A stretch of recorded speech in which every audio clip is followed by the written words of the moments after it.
श्रीमान राम नाईक जी, केंद्रीय मंत्रिपरिषद के मेरे सहयोगी सुषमा स्वराज जी,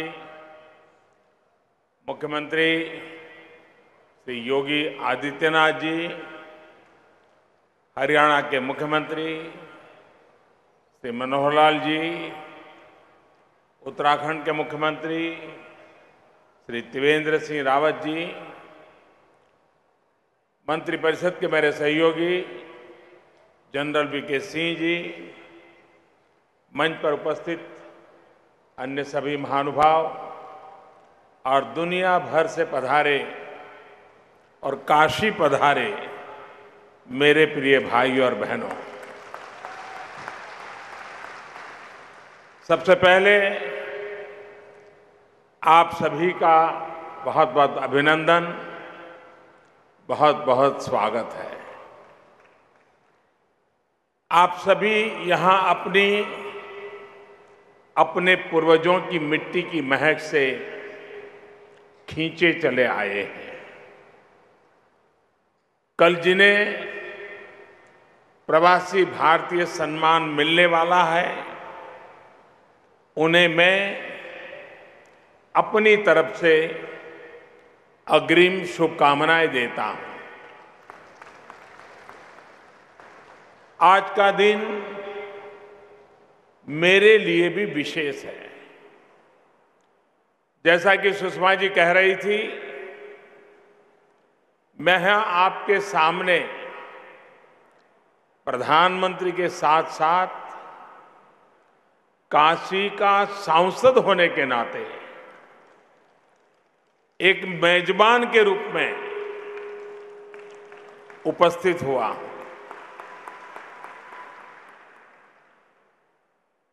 बाबा विश्वनाथ और मां गंगा का आशीर्वाद आप सभी पर बना रहे, मेरी यही प्रार्थना है। साथियों, आज आपसे अपनी बात शुरू करने से पहले मैं डॉक्टर श्री श्री श्री शिवकुमार स्वामी जी के निधन पर अपना शोक व्यक्त करना चाहता हूं। तुमकुर के श्री सिद्धगंगा मठ में मुझे कई बार उनसे आशीर्वाद लेने का अवसर मिला था और जब भी उनसे मिलता था, वो एक बेटे की तरह मुझे इतना स्नेह करते थे, इतना आशीर्वाद देते थे। ऐसे महान संत, महाऋषि का जाना हम सभी के लिए बहुत दुखद है। मानव कल्याण के लिए उनके योगदान को देश हमेशा याद रखेगा। मैं आदरपूर्वक उन्हें नमन करता हूं, उनको श्रद्धांजलि देता हूं। भाइयों और बहनों, दुनिया भर में बसे आप सभी भारतीयों से संवाद का ये अभियान हम सभी के प्रिय श्रद्धेय अटल बिहारी वाजपेयी ने शुरू किया था। अटल जी के जाने के बाद यह पहला प्रवासी भारतीय सम्मेलन है। इस अवसर पर मैं अटल जी को श्रद्धा सुमन अर्पित करता हूं, उनकी इस विराट सोच के लिए नमन करता हूं। साथियों, आप सभी काशी में हैं और इसलिए मैं काशी और आप सभी में एक समानता भी देख रहा हूं। बनारस नगरी चिरकाल से ही भारत की सांस्कृतिक, आध्यात्मिक, दार्शनिक और ज्ञान की परंपरा से दुनिया में देश का परिचय कराती रही है। आप भी अपने दिलों में भारत और भारतीयता को संजोए हुए इस धरती की ऊर्जा उससे दुनिया को परिचित करा रहे हैं।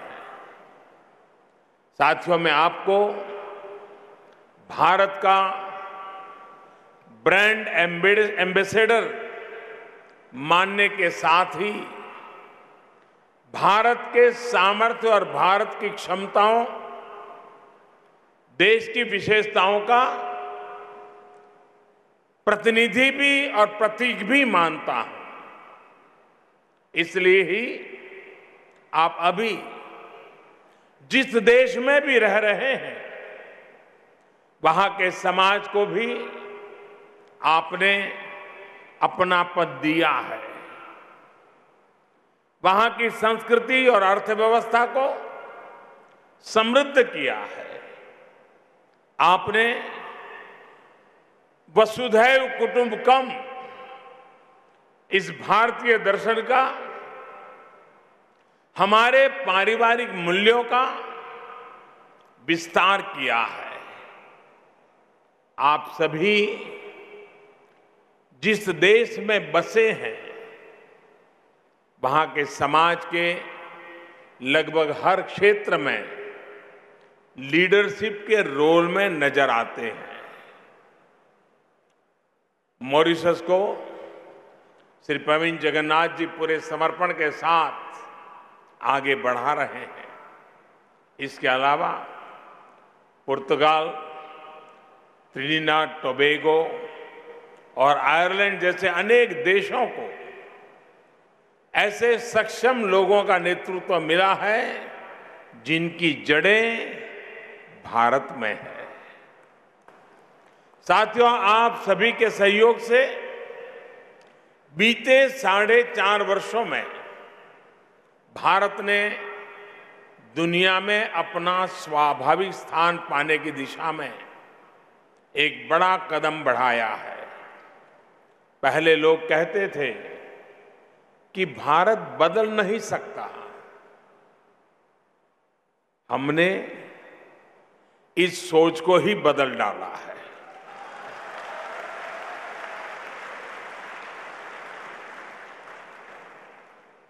हमने बदलाव करके दिखाया है। साथियों, दुनिया आज हमारी बात को, हमारे सुझावों को पूरी गंभीरता के साथ सुन भी रही है और समझ भी रही है। पर्यावरण की सुरक्षा और विश्व की प्रगति में भारत के योगदान को दुनिया स्वीकार कर रही है। संयुक्त राष्ट्र के सबसे बड़े पर्यावरण पुरस्कार चैंपियंस ऑफ द अर्थ के साथ साथ सियोल पीस प्राइज का मिलना इसी का परिणाम है। साथियों, आज भारत अनेक मामलों में दुनिया की अगुवाई करने की स्थिति में है। इंटरनेशनल सोलर अलायंस यानी आईसा ऐसा ही एक मंच है। इसके माध्यम से हम दुनिया को वन वर्ल्ड, वन सन, वन ग्रिड उस तरफ ले जाना चाहते हैं। ये हमारे उस लक्ष्य का भी हिस्सा है जिसके तहत हम भारत की समस्याओं के ऐसे समाधान तैयार कर रहे हैं जिनसे दूसरे देशों की मुश्किलें भी हल हो सके।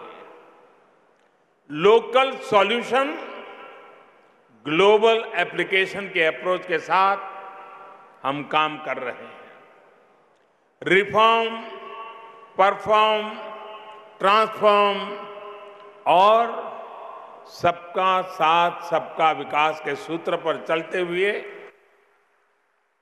देश ने बीते 4.5 वर्षों में क्या पाया, इसकी एक तस्वीर मैं आपके सामने रखना चाहता हूं।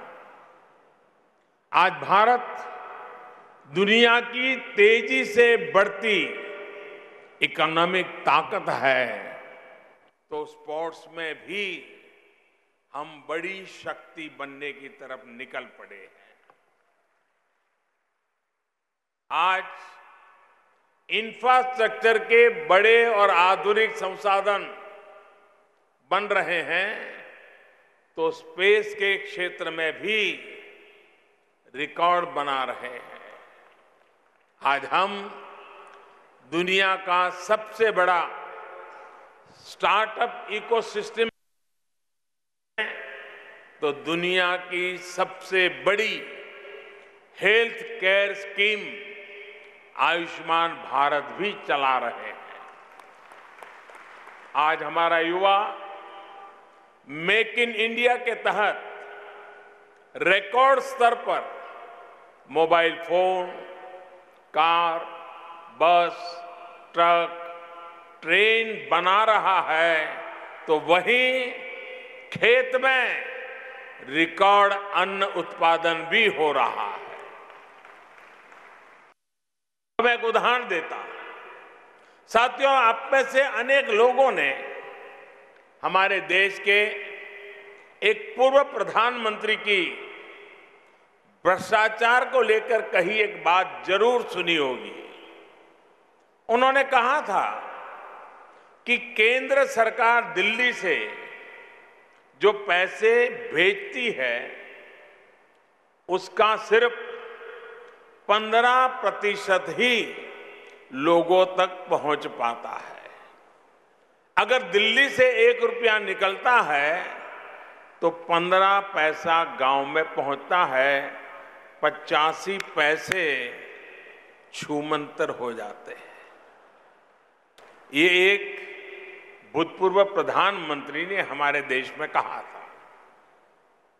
इतने वर्ष तक देश पर जिस पार्टी ने शासन किया, उसने देश को जो व्यवस्था दी थी, उस सच्चाई को प्रधानमंत्री रहते हुए उन्होंने स्वीकार किया था।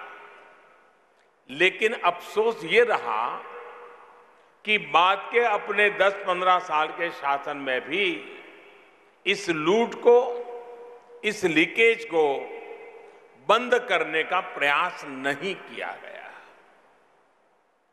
बीमारी तो पता चला, बीमारी को स्वीकार भी किया, लेकिन इलाज करने की दिशा में न सोचा न कुछ किया। देश का मध्यम वर्ग ईमानदारी से टैक्स देता रहा और 85% की लूट भी चलती रही। साथियों, अब मैं आपको आज की सच्चाई भी बताना चाहता हूं। हमने टेक्नोलॉजी का इस्तेमाल करके इस 85% की लूट को 100% खत्म कर दिया है।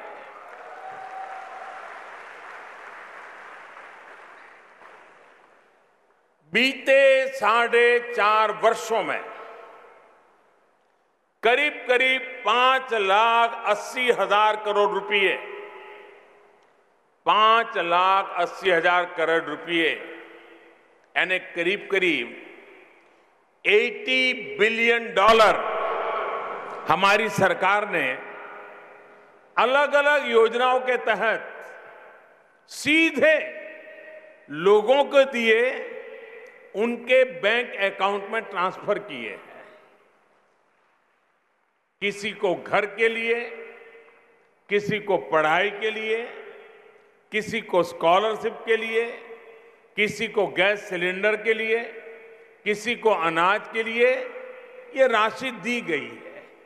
अब आप अंदाज लगाइए, अगर देश पुराने तौर तरीकों से ही चला रहा होता तो आज भी इस 5,80,000 करोड़ रुपए में से करीब 4.5 लाख से भी ज्यादा हजार करोड़, 4.5 लाख हजार करोड़ से ज्यादा ये रकम छूमंतर हो जाती, लीक होती।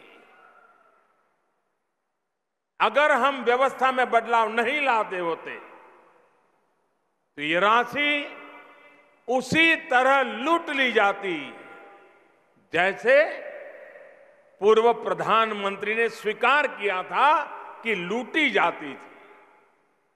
साथियों, ये सुधार पहले भी हो सकता था, लेकिन नीयत नहीं थी, इच्छा शक्ति नहीं थी और नीति की अपेक्षा करना जरा कठिन लगता है। हमारी सरकार अब उस रास्ते पर चल रही है कि सरकार द्वारा दी जाने वाली हर मदद डायरेक्ट बेनिफिट ट्रांसफर स्कीम के तहत सीधे लाभार्थी के बैंक खाते में ट्रांसफर की जाए। मैं आपको एक और आंकड़ा देता हूं। पिछले 4.5 साल में हमारी सरकार ने करीब करीब 7 करोड़ ऐसे फर्जी लोगों को पहचान कर उन्हें व्यवस्था से हटाया है।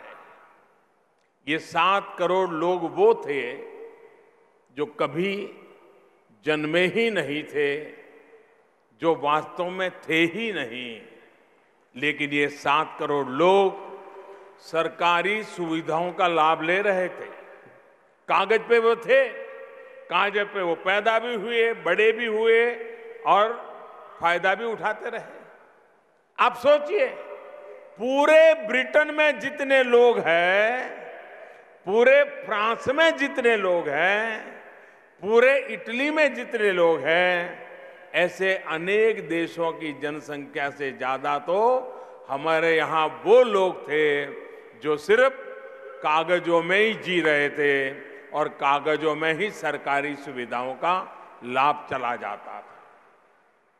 इन 7 करोड़ फर्जी लोगों को हटाने का काम हमारी सरकार ने किया है। ये उस बदलाव की एक झलक है जो पिछले 4.5 वर्षों में देश में आना शुरू हुआ है। साथियों, ये देश में बड़े पैमाने पर हो रहे परिवर्तन की, न्यू इंडिया के नए आत्मविश्वास की एक झांकी भर है।